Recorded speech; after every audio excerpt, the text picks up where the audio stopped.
随着中秋节的脚步愈来愈近，麻豆的文旦也陆续来采收。其中麻豆的新农人李家汉甲李明燕，为了回馈社会，这几年拢会举办义卖活动，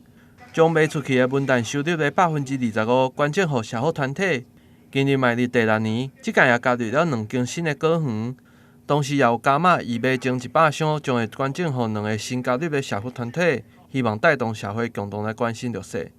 消费者他可以买到一样品质好吃、安全、高品质的文旦柚，是消费者最开心。第二呢，是我们的社福团体，它可以得到我们这些捐赠，因为其实社福团体非常的辛苦，他们需要很多的资金、很多的援助，才能做更多的事情。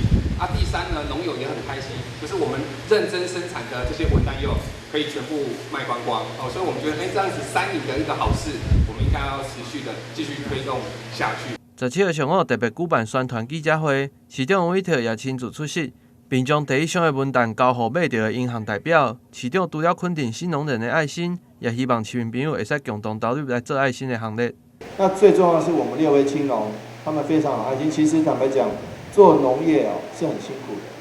的年轻人做农业本身，我们是觉得对社会是很有帮助的，因为我们农业人口慢慢凋零老化。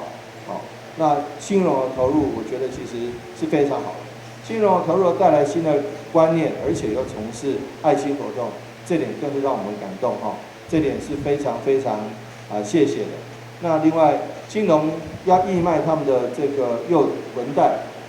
也需要这个很多社会上的帮忙，尤其我们来自联邦银行我们谭经理所带领的团队已经连续3年了来从事这样的公益活动。所以我觉得其实大家一起携手做公益，包括青农捐赠、联邦购买那能够提供给我们社福团体，不管是南家福、北家福，或者是爱护动物协会、爱护流浪动物协会，或犯罪被害人协会，或慈光生长，或创世，其实长久以来都是帮助社会上需要帮忙的。如果想要支持这个公益活动的民众，嘛会使扫画面当中的 QR code 来查询。农业局也强调，今年文旦的品质也是非常的好，请民众共同来支持台湾在地的农特产品。台新闻郭博义采访报道。